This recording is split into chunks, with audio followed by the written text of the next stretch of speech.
And the teeter-totter continues. Don't get me wrong, folks. I've been as pessimistic on the Vancouver Canucks as anybody. Heck, you could even say that my level of pessimism and downplaying the Vancouver Canucks' talent and their skills borders the reasonable state of mind. You can say that a lot of the videos we've made have been overreactions, and I'm not going to shy away from that. I've done it. Pretty sure a lot of y'all in the comments have done it as well. Don't lie to yourselves, folks. We have been kind of cynical lately. And I say we. There are some that are a lot more level-headed than I am. Hey, it's only been 3 games. Stop coming to conclusions. But at the same time, there are still opposing perspectives that I do think are important to acknowledge and bring up. Which is why, for me, talking about Vancouver Canucks superstar Elias Pettersson and being as harsh and critical as I have been on this guy the past few games, we still have to dive into some actually good news. And I'd say it's probably surprising as well, depending on who you ask, because I'd say that a lot of the Vancouver Canucks fan Elias Pettersson discourse has been centered around 2 things.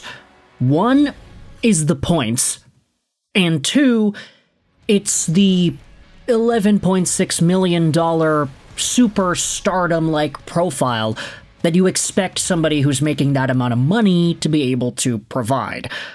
A profile that Pettersson has provided in the past. A few years ago, he was an extremely dynamic, shifty, patient, lethal shooter, a guy who could make really nice plays and who could dangle the pants off of guys, confidently navigate around the offensive zone with and without the puck. When he would get it, it'd be on his stick and off his stick in a quick second, either with a blistering 1-2 to the goal or with a nice little backdoor tap-in pass to Andrei Kuzmenko. Elias Pettersson showed off in previous years that he can be a superstar. You don't luck into getting 100 points. Unless your name is Ryan Nugent-Hopkins. Okay, let's just skip past that for now. Elias Pettersson has shown off so much skill, pizzazz, star power, whatever words you want to use, in previous years, but he has not shown that off for the span of about, a year and a half already? Since February 2024, Elias Pettersson has not been anywhere near that caliber, visually, nor point production-wise. Those are the 2 things that a lot of Canucks fans would look at when it comes to criticizing Pettersson. And I've been right there with y'all. Like, I'm not saying that I'm immune from all this thinking as well. I don't know if you noticed, but we've been making videos about this guy for over a year, this entire time. But there is still a portion of the fan base that's optimistic. Or at least, they're not as pessimistic as some of us may seem.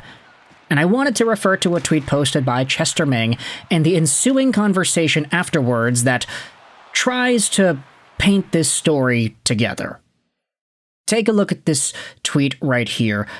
Through 3 games this season for the Vancouver Canucks, Elias Pettersson, the forward, leads everybody on the team at 5v5, with a 69% expected goals for percentage. It's extra frustrating that he's not scoring yet. I get it, because some other lines are also getting caved, but he's not getting smacked around like some of y'all seem to be thinking. Now, this also plays into a conversation that you can have about deployment and whether or not Adam Foote's deployment of Pettersson, which has not been a lot, is warranted.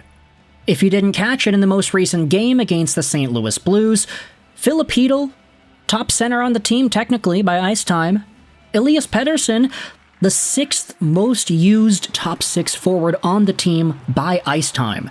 DeBrusk, Besser, Garland, Hedl, and Kiefer Sherwood all had more minutes than EP40 in that St. Louis game. And you can ask whether or not Pettersson getting fewer minutes than these guys is a response to his lack of production, or is it the reason that he's lacking production? Is it a symptom or the cause? Who really knows? Chicken or the egg? Is it a cycle that just kind of rebounds and reverberates on itself? But Chester Ming's point is pretty interesting. that throughout the 3 games, Elias Pettersson has had the highest expected goals for percentage out of every Vancouver Canuck. There's another post here by Fish Dancer. He says that Pettersson could have had 4 assists in the game against St. Louis. He won the faceoff and then hustled for a screen where Myers ripped it off the post. He picked off Bennington's pass and fed Brock in the slot. He fed DeBrusk in front for a tap-in, and he flubbed it. And then Pettersson also put a Kane in alone, but Kane flubbed it. Yeah, the fancy stats shocked me. They're elite. They weren't elite last year, LOL. So at the very least, even though Elias Pettersson still has not gotten on the score sheet, nor has he been deployed in the ways that an $11.6 million playmaker should be deployed, nor has he necessarily given that same aura of danger that he had a few years ago, the advanced analytics still show that there have been positive things coming out of his game. And I just want to let that sink in a little bit. A reply from Nikhil goes out there and says this, that, hey, I'm generally on the quote-unquote shut up and produce stage of the Pettersson saga, but these advanced stats, albeit surprising, are actually really encouraging because this was not the case for Pettersson last year. I'm giving him 15 to 20 games, and if the production doesn't follow, then I'll be off the wagon. A reply from Brando says that the only issue is Pettersson has been getting easy matchups against teams' 3rd and 4th lines. You'd expect those fancy stats to be decent. If he's actually deployed as a number 1 center, those fancy numbers won't be nearly the same. However, another reply from Spenny says that Hughes is under 50% goal share without Pettersson on the ice. It's system pains, almost guaranteed. So what exactly do those replies mean? There's the response that says that Pettersson's underlying numbers should be good because of the deployment that he has. He's not being played and tasked up against the top lines anymore. But then you also have the secondary response that says even Quinn Hughes is having a difficult time stringing together positive on-ice results in goal shares when Pettersson is away from the ice. It's almost like the Vancouver Canucks are just not really that great in general. And Elias Pettersson and Quinn Hughes happen to have been some of the more impactful players that just haven't been impactful enough to swing the tides into a dub in the same way that Philip Hedl and Kiefer Sherwood have tried to do the past few games. Hedl, of course, he did that in Game 1. They won against Calgary. Demko tried to do that against Edmonton. It didn't work. Sherwood against St. Louis didn't work either. They lost those previous 2. But the Vancouver Canucks in general, you can say, hey, they are still trying to get adjusted to new systems. That is a big change from the Rick Tocchet style last year.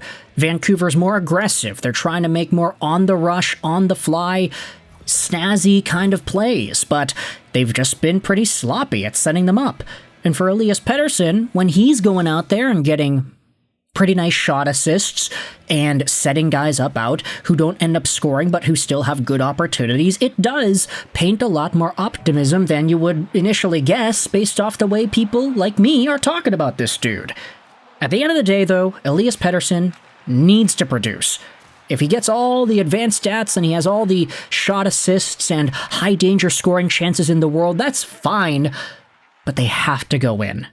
He's got to be like a 70, 80-point player at minimum if he's going to be defined as a number 1 center that can lead a team into the playoffs and potentially win a Stanley Cup. If he's a 45-point player for the rest of his career, like, say goodbye to any chance Vancouver has at contending. Say goodbye to Quinn Hughes. Say goodbye to all that. And Aquilini's going to have no choice but to say, yeah, okay, sorry.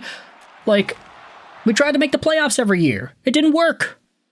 But that's an entire other conversation for another day. I want you to let me know your thoughts in the comment section below. When it comes to this surprisingly good news on Elias Pettersson, what is your response to it? How do you respond to the advanced analytics actually painting Pettersson in a very positive light compared to a lot of other Canucks players? And based on what we have seen so far on the ice, do you believe it?